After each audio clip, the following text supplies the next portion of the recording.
Hello medicos, welcome to Medic Talks. So today we will learn about dengue fever. Dengue fever is also known as breakbone fever.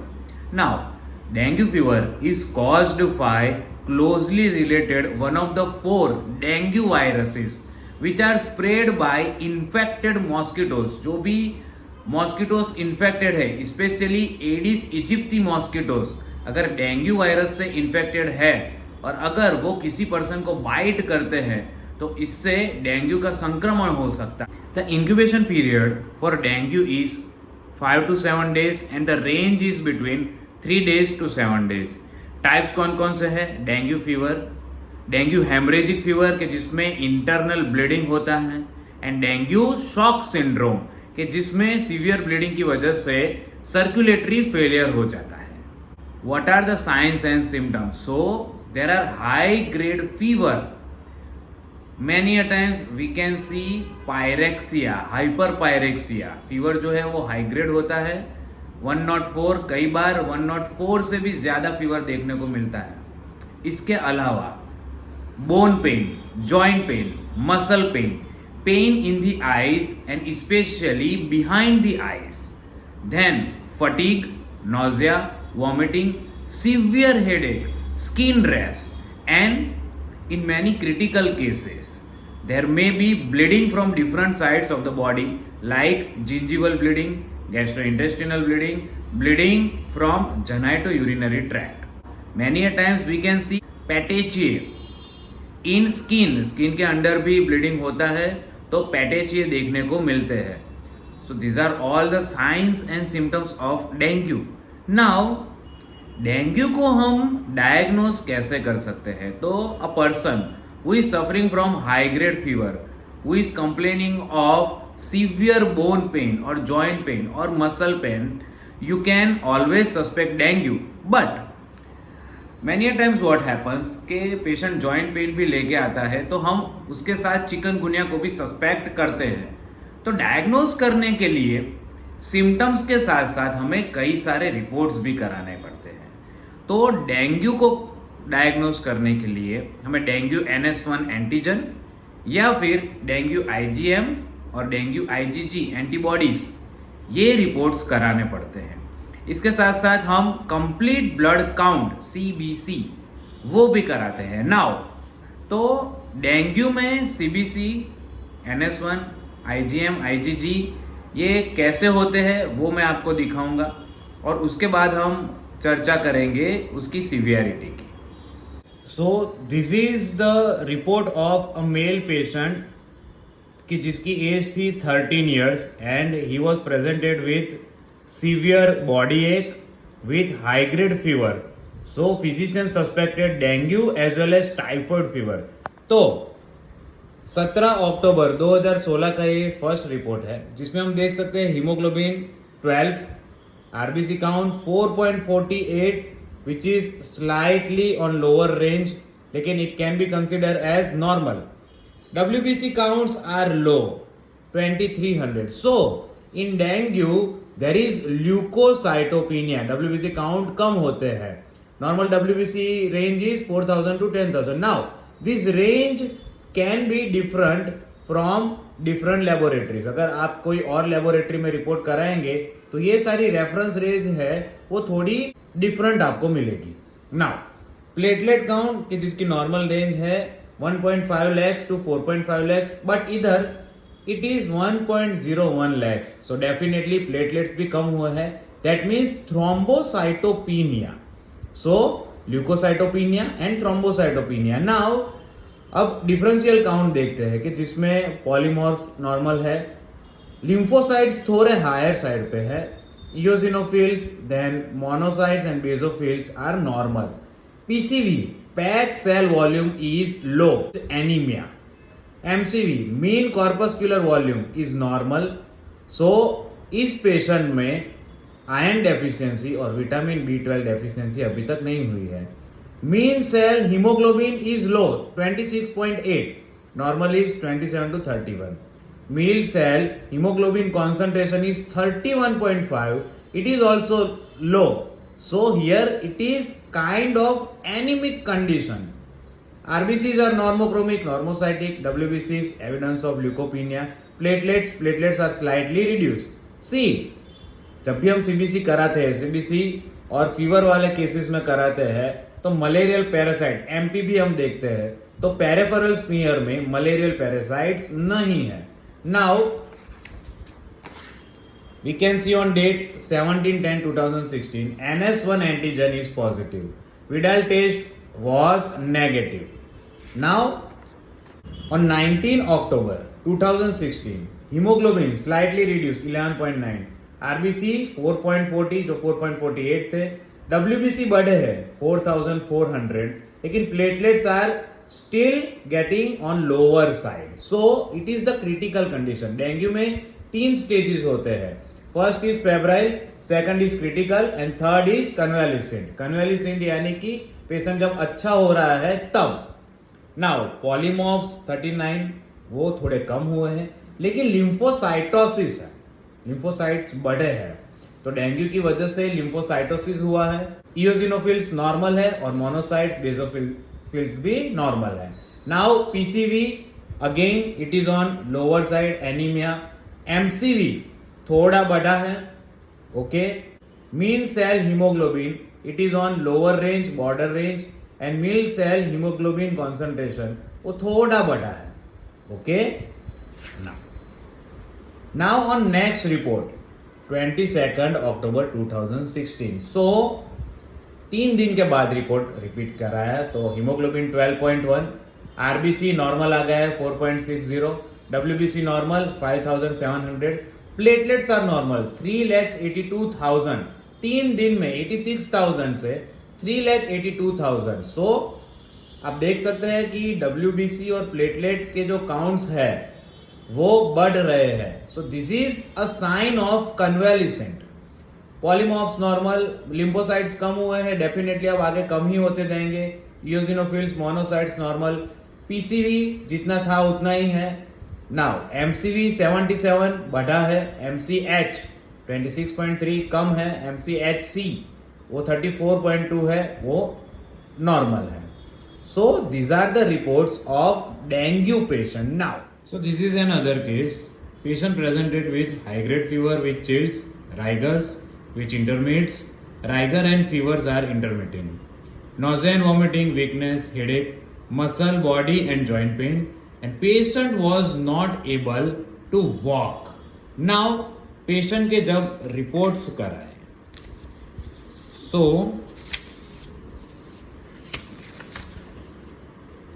these were the reports on 17/9/2019. Okay. 17/9/2019. CBC shows hemoglobin 12.7, RBCs on lower side 4.05 million per cubic millimeter, WBCs 2,100 कम है, platelets 1,40,000 कम है. Now neutrophils normal है लेकिन lymphocytosis हुआ है. तो last reports में भी हमने देखा था कि लिम्फोसाइटोसिस होता है. So dengue can cause lymphocytosis. Eosinophil, monocyte, basophils are normal. Absolute counts भी दिए हैं. PCV on borderline, MCV normal.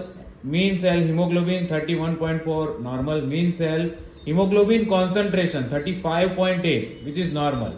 Now fever with rigors थे, चिल्स थे, इसलिए मलेरियल पैरासाइट का रिपोर्ट कराया है. तो MP is negative. WBC is leukopenia, platelets भी कम है, thrombocytopenia. RBCs are normocytic and normochromic. Now उसके बाद dengue NS1, dengue IgG antibody, dengue IgM antibody कराया.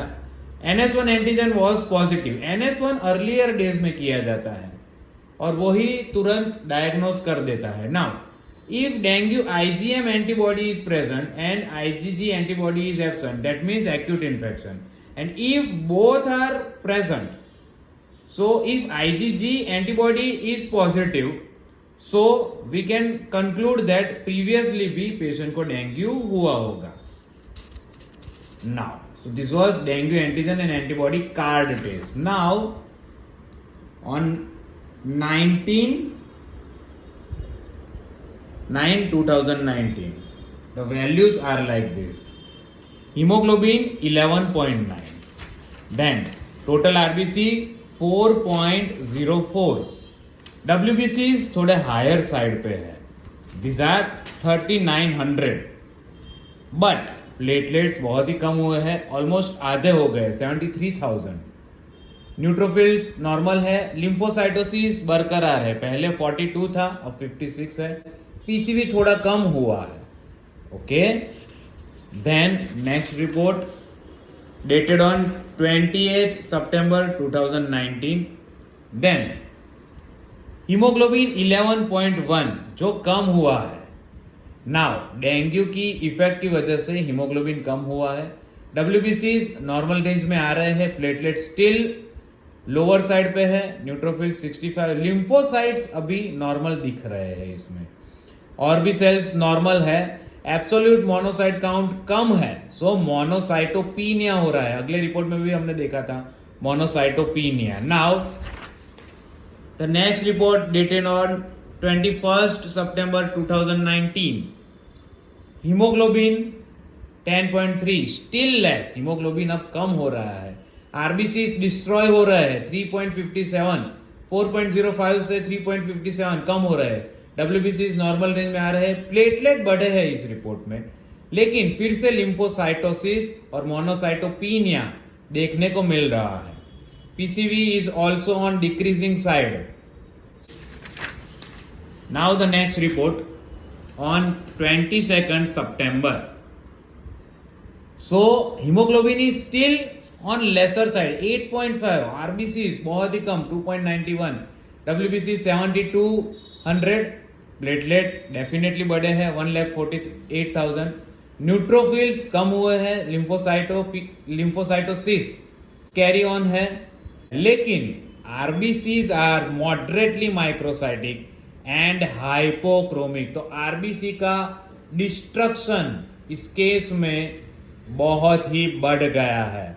सो it can cause internal bleeding. There are chances of some kind of internal bleeding, और उसी की वजह से आरबीसी कम आ रहे हैं, हीमोग्लोबिन भी कम आ रहा है. नाउ माइक्रोसाइटिक है आरबीसी का nature, that means there must be some iron deficiency. So anaemia caused by dengue fever. So this is the classical case of anemia caused by dengue fever. Now subsequent report 22 September. Patient को बहुत ही muscle pain था, तो उसके लिए CPK MB करवाया है, which is on higher range. CPK वो भी बहुत ही हाई है. This suggest myositis. SGOT generally platelets जब डिस्ट्रॉय होते हैं तब एसजीओटी हाई हो सकता है. डेंगू में हमने देखा कि प्लेटलेट्स डिस्ट्रॉय होते हैं, लेकिन ये दोनों जो है वो चिंता का कारण है, मायोसाइटिस कहते हैं इसे.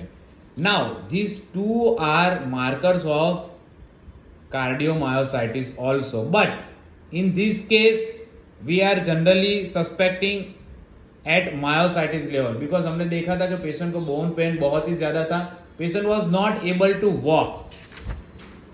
Now next report on 23rd September. hemoglobin 8, anaemia है, WBC 4300, प्लेटलेट नॉर्मल आ गए हैं, लिम्फोसाइटोसिस है, मोनोसाइटोपीनिया है, पीसीवी कम है. So this is dengue induced anaemia. Now 26 सितंबर को जब हम रिपोर्ट कराते हैं तो हीमोग्लोबिन थोड़ा बढ़ा है, WBC नॉर्मल है, प्लेटलेट्स ज्यादा हो गए हैं, लिम्फोसाइटोसिस अभी भी है, लेकिन जो लिम्फोसाइट्स का काउंट है वो अब कम हो रहा है, पहले 57 था, अब 55 है. मोनोसाइटोपीनिया भी है, ओके, और एनीमिया भी है, but this is a good sign. And जो एसजीओटी हमने कराया था वो कम हो रहा है, सीपीके और सीपीके एमबी भी कम हो रहा है. Definitely patient would have been better. तो इसीलिए ये रिपोर्ट्स भी बता रहे हैं पेशेंट को जो जॉइंट पेन था, मसल पेन था, वो कम हुआ होगा, और एक बार ये बायोकेमिक मार्कर हमें करा लेने चाहिए. ओके, तो इसी हिसाब से डॉक्टर ने कराया था. तो this suggest a good overall good prognosis in dengue fever. So dengue कैसे डायग्नोज करते हैं वो हमने डिटेल में देखा। Signs and symptoms as well as investigation, complete blood count, dengue NH1 antigen, dengue IgG, IgM। तो डेंगू में हमने देखा कि पेरिफेरी में से प्लेटलेट को डेंगू जो है वो डिस्ट्रॉय करता है, WBCs को डिस्ट्रॉय करता है, लिम्फोसाइटोसिस देखने को मिलता है और मोनोसाइटोपिनिया देखने को मिलता है। अगर डेंगू बहुत ही सीवियर है तो मायोसाइटिस जैसी कंडीशन भी हो सकती है। SGOT, SGPT भी ऑल्टर होते हैं, उनकी भी रेंज हाई जाती है। So this are the diagnostic criteria for dengue. Now treatment. So dengue is a viral infection. So viral infection में एलोपैथी में जनरली एंटीवायरल देते हैं और नहीं भी देते। Now the main treatment for this dengue infection is IV fluid. बहुत ही सारा IV फ्लूइड देते हैं। नाउ जब भी फेब्राइल फीवर जैसी कंडीशन होती है तब फीवर को कम करने की मेडिसिन, नोजिया, वॉमिटिंग और पेन के लिए उसकी अकॉर्डिंगली मेडिसिन देते हैं एलोपैथी में। कई बार अगर सुपर एडेड इन्फेक्शन लगता है तो एंटीबायोटिक्स भी देते हैं। नाउ इन होम्योपैथी, तो होम्योपैथी में हम कैसे मेडिसिन देंगे वो अब मैं डिटेल में आपको दिखाऊंगा रूब्रिक वाइज। ओके, कि जो डेंगू में हमने मसल पेन और आई पेन की बात की, क्योंकि ये दोनों ही हमें कैरेक्टरिस्टिक लग रहे हैं, तो इसीलिए मैं ये दो रूब्रिक्स की और उसमें जो भी मेडिसिन इंक्लूड होती है उसकी बात करूंगा। So the repertory is BBCR, Boger Boenninghausen characteristics and repertory. The chapter is heat and fever in general and concomitants, eyes pain in fever की वजह से आंखों में दर्द होना। तो 2 मार्क में जो मेडिसिन है वो है aconite, belladonna, borax, carbo animalis, hyoscyamus, lachesis, opium, pulsatilla, sepia, sabadilla, spigelia. 3 mark में cantharis, colocynthis, ledum palustre, natrum mur and rhododendron. और 4 मार्क में जो मेडिसिन है वो है लाइकोपोडियम एंड वेलेरियाना। नाउ ये मेडिसिन हम कब देंगे? जब भी मेडिसिन की कैरेक्टरिस्टिक्स हमें मिलेंगी तब हम ये मेडिसिन प्रिस्क्राइब करेंगे। नाउ दूसरा रूब्रिक जो मैंने लिया है वो कैंट रेपर्टरी से है, repertory of homeopathic materia Medica. Chapter is extremities and rubric is pen fever during. Extremities में फीवर के कारण, फीवर की वजह से, फीवर के साथ साथ अगर पेन है तो 2 मार्क में है arnica, calcarea, ferrum, china, mercurius, pyrogenium, rhododendron, rhus tox. और 3 मार्क में है bryonia, eupatorium perfoliatum and nux vomica. Bryonia और यूपेटोरियम हम जानते हैं कि सीवियर बोन पेन में वो बहुत ही हेल्पफुल है। इसमें भी यूपेटोरियम परफोलिएटम जो है वो ब्रेक बोन फीवर जैसे ही सिम्टम्स हमें देती है। So this are the medicine. Now pain around and behind the eyes, उसके लिए रूटा नाम की मेडिसिन भी हम दे सकते हैं, जेल्सेमियम भी दे सकते हैं। सो डिफरेंट सिम्टम्स के अनुसार हम मेडिसिन दे सकते हैं, लेकिन रूब्रिक कैसे ढूंढते हैं उसका एक एग्जाम्पल मैंने दिखाया। हर केस में आपको इंडिविजुअलाइजेशन करना है। ऐसा नहीं है कि आप यूपेटोरियम परफोलिएटम ऐसे ही आंखें बंद करके दे दें। नाउ बहुत सारी होम्योपैथिक फार्मेसीज है जो कॉम्बिनेशंस बेचती है डेंगू के लिए। उसमें एक मेन कंटेंट आता है पपैया, और मैंने ऐसा सुना है कि जो पपैया है उसके जो लीव्स है वो डेंगू वाले पेशेंट के लिए बहुत ही हेल्पफुल है, उसका जो अर्क होता है वो। तो ऐसी प्रिपरेशंस भी बाज़ारों में मिलती है, लेकिन होम्योपैथिकली ही इसे ट्रीट करना with individualisation, with proper similar medicine and lowest possible dose, वो ही मैं प्रीफर करूँगा। So hope you like my lecture. Please like, share and subscribe my YouTube channel Medic Talks. Thank you very much.